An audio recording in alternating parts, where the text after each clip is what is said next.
Thanks for your attendance.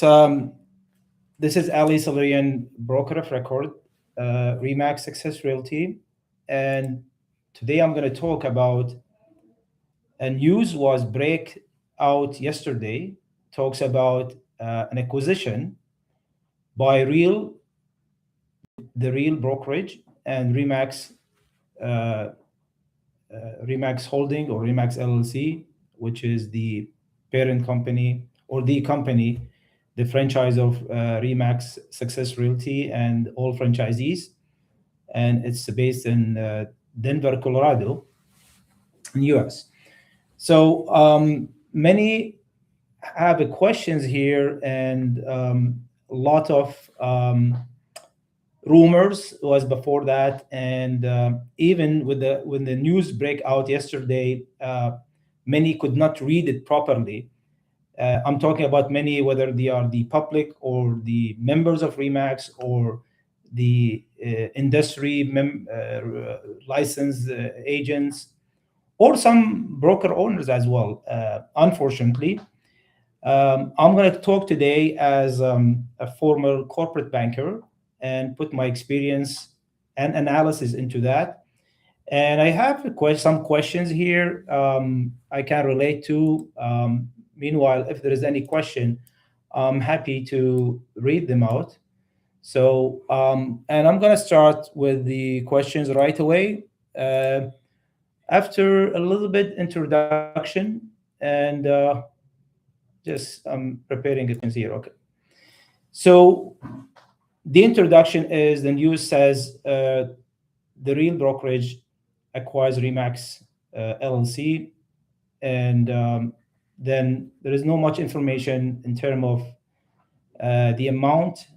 I mean, some articles they were talking about the details of the deals, some article not, and I have some information um, based on my research about the deal details.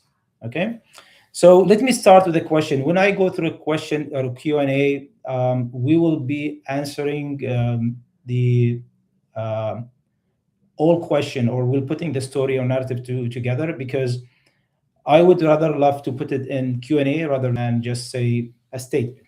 So the first question is, while the Remax brand will the Remax brand be replaced or absorbed by Real?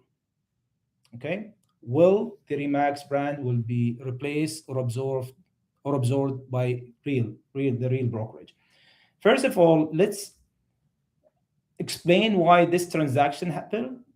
The reason why behind that is that Real the Real brokerage is publicly listed on Nasdaq um, since I think years. I'm not sure, 5 or 7 years, or 5 6 years. I don't know, but they have a market cap, a good market cap, around 500 million, more or less. I don't remember exactly number, but the their business model, which is very close to EXP and close to, of course, the idea came from Keller Williams back then. In their business model, which is a new concept, they have a technology involved, mean an in-house built technology platform. Uh, Both of them, they were missing the brand. The brand is very, very, very important in any business, in particular in our industry. So so they were looking to brand themselves, and I believe both companies, Real and EXP, they were working very hard to brand. No matter how much money they have in their pocket, it takes time. So that's why they said, rather than spend time and money is not a problem in today's market, especially when you're publicly listed in US. But the problem is the time.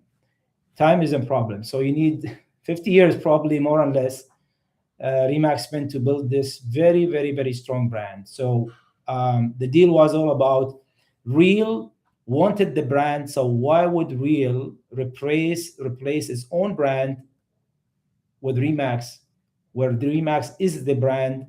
So I don't think it will be replaced, in my opinion. The second question is, what is the impact on Remax franchisees and brokerages? What is the impact on Remax agents? This is a very important question. So we are one of the franchisee. I moved to Remax in 2023 by September, and the only reason I moved to Remax was their brand, the marketing amount they spend on branding. Like, I can tell you the Canadian figures. I don't know much about the US, but in Canada, as we know, uh, whether 25 or this year is something around $30 million. So when I was interviewing different brands and I was asking them about this question, they were saying, "We are a brand. How comes you're a brand if you don't spend money?" Continuing spending money on the brand is very, very important. So the what's the impact on the franchisee? First, in my opinion, let's put it this way: what Remax was missing and why they got into these deals. I think Remax was missing on the technology and was missing on a concept, in my opinion, a modern new concept, which everyone knows how Real, EXP, and others are operating, and the technology. So Remax and other traditional brands like C21 and Roller Page and others, they were trying to build an in-house technology. Unfortunately, I'm not aware one of them built something really nice. Rather than they use third-party technology, which is a vendor providing the same service to all brands equal in the market, and that's not exclusive to them. So, um, why the Remax couldn't successfully develop a technology? The answer is very simple. It's a branding company. It's a marketing company. Let's put it this way: they don't have the expertise, or maybe they tried in the past and didn't work well. I'm very new with them, but I hear that it did not work well in the past. So yes, Remax needed the technology. Needed the modern new concept, and Real wanted the brand and the market share. So what's the impact on the agents? I don't think there is any impact negatively on the agents of Remax. The reason why, because every agent will still carry Remax brand, as I said before. On the top of that is the local brand for their own franchisee. So what they gain is a bigger network. So we're talking about 140, 50,000 with Remax, and another 30, 35 by Real is going to add on, will be total of 180. So it's bigger market share. And the most important is the technology. Real has it. So I am aware of a technology called Reason. I did not get into details, but I know it takes care of the transaction for the agents. It takes care of sort of accounting and invoicing. It takes care of partially CRM, which is the three main area the agents want the most. Now, when it comes to the consumer, I mean, Remax is way ahead of the industry, and in particular, you compare it to Real for the brand recognition. So I don't think on the brand recognition part, the agents or the consumer or the clients of our agent will be impacted negatively or even positively. It's in there, and most of the consumer, they are not aware what is Real for, but they know what's Remax for, right? So I'll move to the next question, which is says, are there any direct or indirect benefits for agents from the transactions? Well, I think this question was answered previously. The biggest benefit, in my opinion, is the technology, which is going to be like coming into Remax platform, and the concept. I'm not sure about the concept. I don't want to mix things up. They have a different concept than Remax, and Remax is a franchising business model. So let me put it this way. If we compare Tim Horton with Starbucks, I'm not talking about the quality of what they're selling, but one is a corporate model, which means all Starbucks belong to the corporate, and the other one is like Tim Horton is franchising business model, means each and every Tim Horton store is owned by a local owner and operator. So mixing up two concept is going to be very complicated. You might keep it as is, and this is what one of the way I think it could be, because it's really hard to. I think maybe one of a question later on I'll talk about that, but it's really hard to change the business model, the existing business model of Remax. Now, the question number 4 said, is this a bailout scenario where Real is supporting Remax due to cash constraints, debt, or losses? The answer is not. I'll tell you why. As a corporate banker, when you look at the financial of Remax today, you see Remax in profit, little profit, 8 million comparing to the size of the company, plus where Real for the last years and years since inception, they are in loss. I think out of which they still in loss with, I believe, to be accurate, 8.1 million. So they never have had a profit. But now gaining Remax market share, I think they will be in profit. And let me clarify one thing. So, or maybe this is another question. I think question number 6. I will get into that point. Let's go. So it's not a bailout. Bailout is when a company losing money, mean in a debt, high debt, in a negative cash flow. The other company comes with cash infusion. This is a bailout, right? This is not a bailout whatsoever because one is very profitable, strong brand, which is Remax. The other one just get into merge or acquisition. I'll explain to you what kind of acquisition merge is this, what type of acquisition from a corporate banking point of view. So let's go to the next question. It says from a former corporate banker's perspective, what is your overall take on this deal? Okay, my overall take. Okay, let's leave this question number 5 to the end, but let me go to the 6 because at the end I want to put my conclusion and my overall takes. Overall take. So question number 6 is, why is the M&A happening or merger and acquisition happening? What strategic benefits for Remax and Real gain? Can you share similar transaction in the industry and why this move is important? So I explained at the beginning. So what happened is Real approached Remax and said, we want to do this acquisition. Both of the party, they find a mutual benefit where Real benefits from Remax strong brand and market share, when Remax benefit from the Real technology and modern concept, and of course access to the cash because Real seems more having more access to the cash. Let's put it this way, with their relationship with the corporate banking in the market.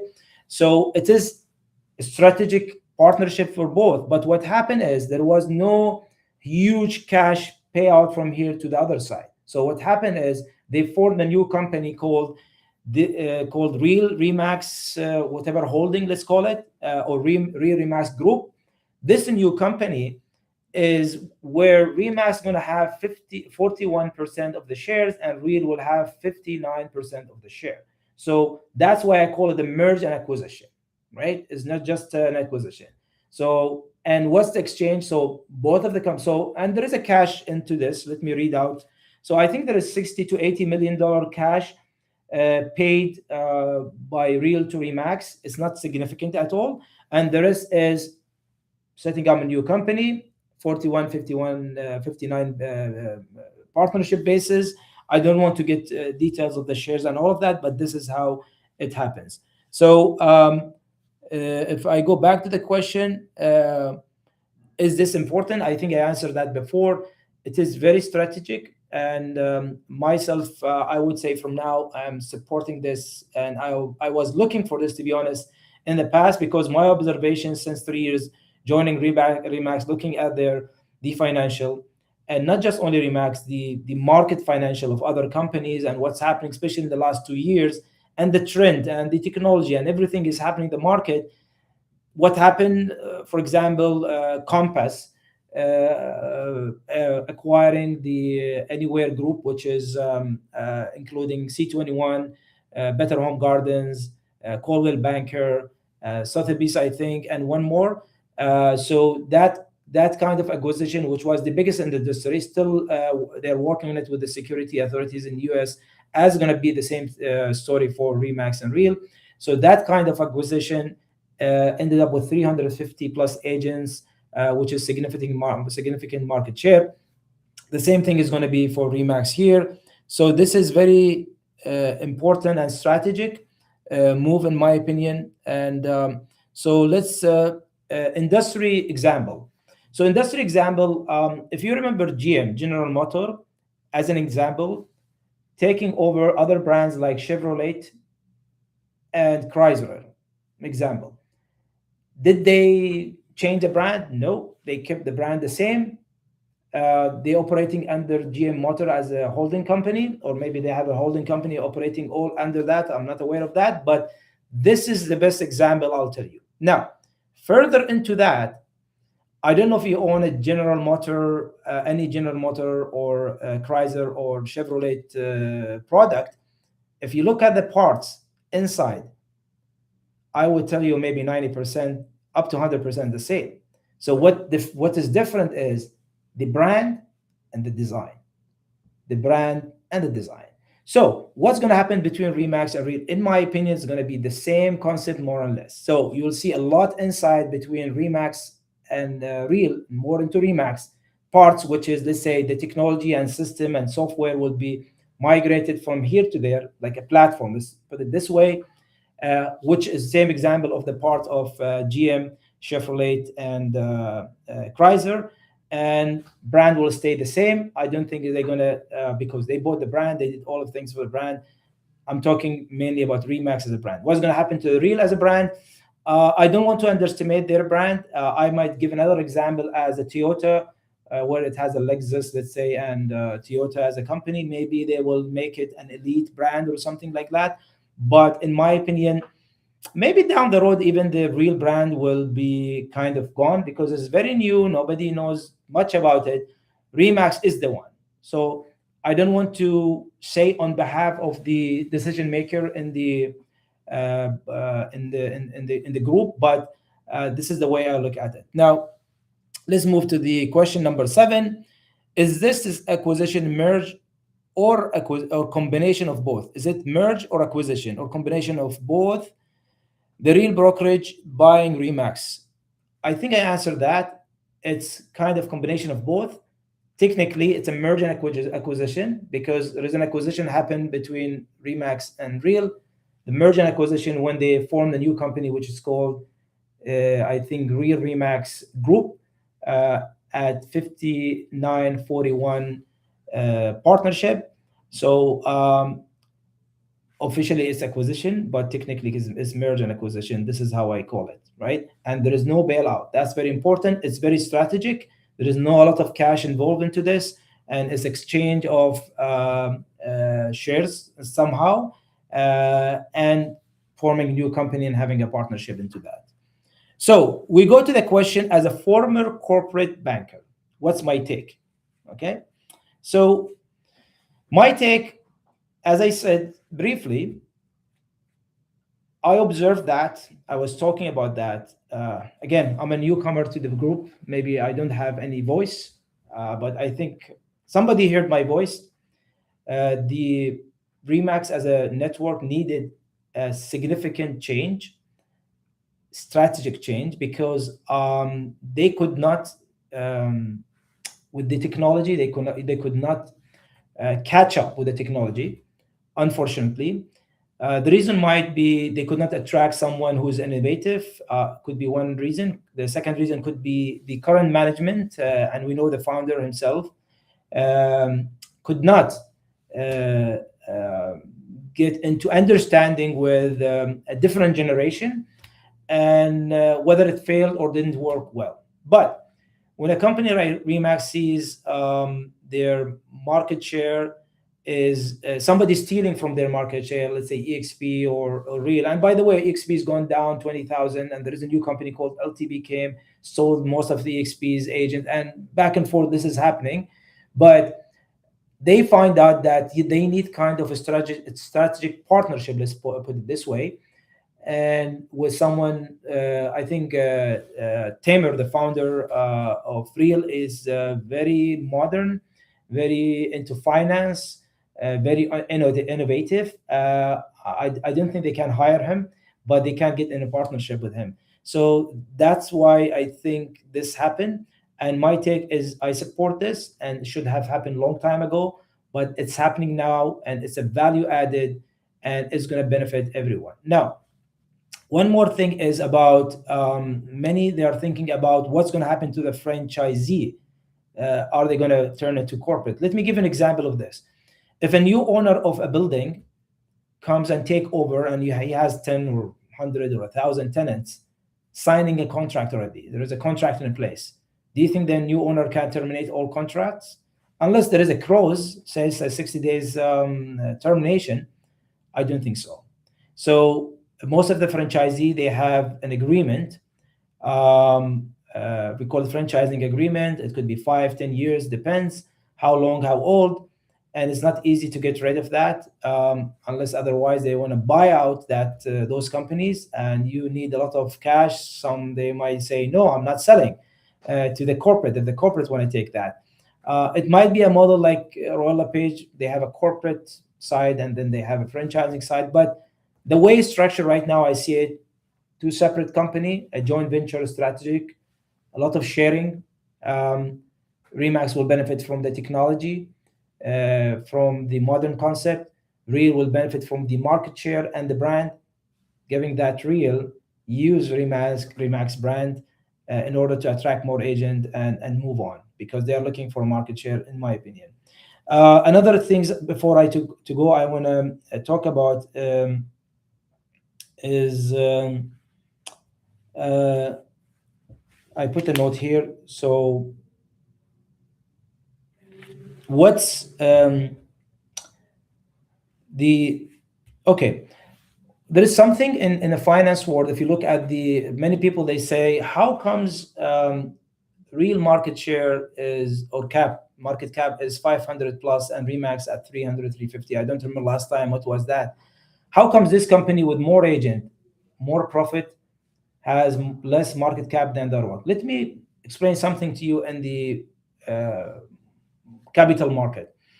The market cap doesn't represent the real operation of the company.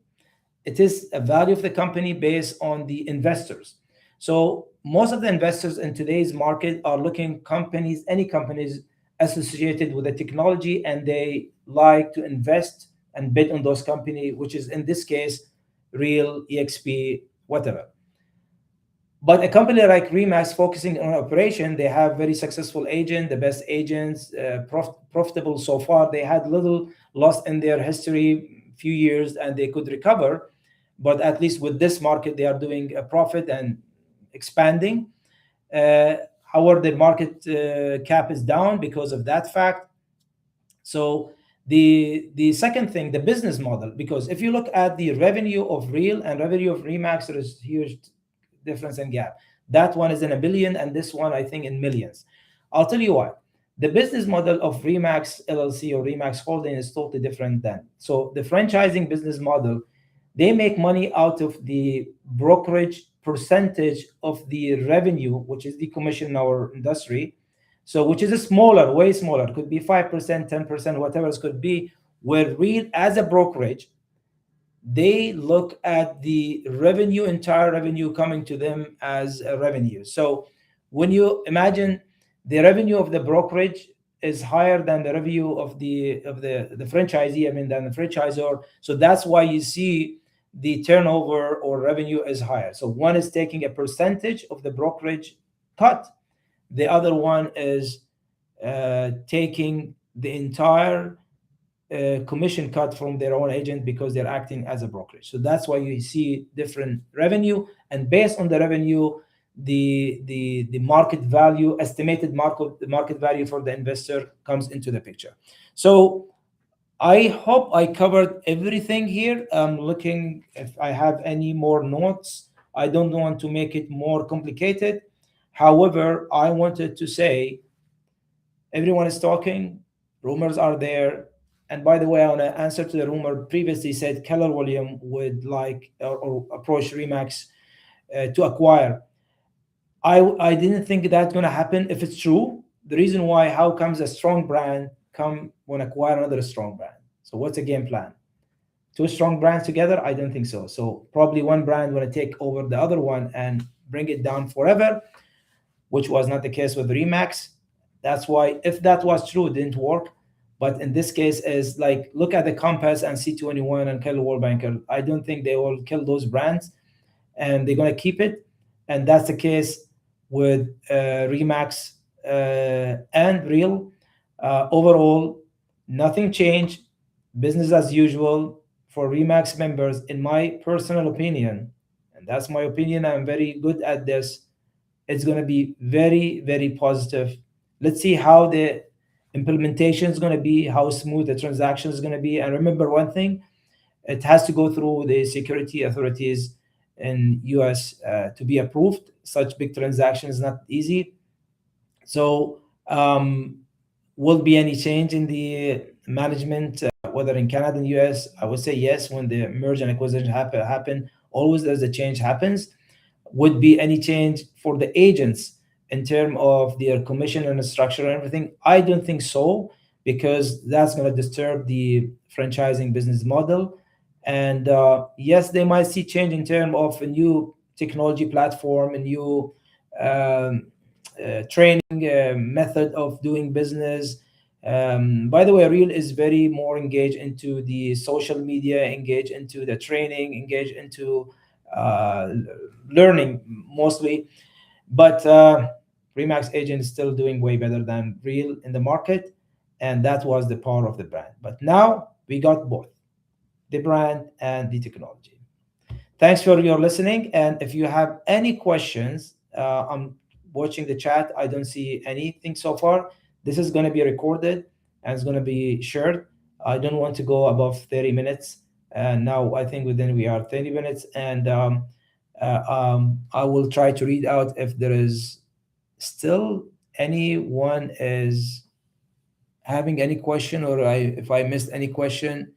Um, I don't think so. So when you are asked in the market as an agent, um, this is a bailout, Remax is doing back, refer them to this video. When you try to answer all of these questions, the problem, if you don't have the knowledge of corporate banking, finance, franchise ownership, of operation, industry, compliance, you will give them whether no answer, wrong answer, partial answer. In all cases, they will try to let you down. They make you worry. Remember, I was projecting the market in term, not price, in term of transaction to go up. February to March was 30% up. Let's see, March to April is going to be 30 or plus percent up. And that is the most important thing for realtors in the market. We are at Remax Success Realty, very innovative, hands-on training, out of the box, very engaged at my level, and I have opinion. I say my opinion. Now I take the full responsibility if it's correct or not correct, accurate. But I put the finance, banking, real estate, compliance knowledge behind it, and I come with my best of the best knowledge to share it with our agent and other agents in the industry. So congratulations, and wish you all the success for your real estate transaction.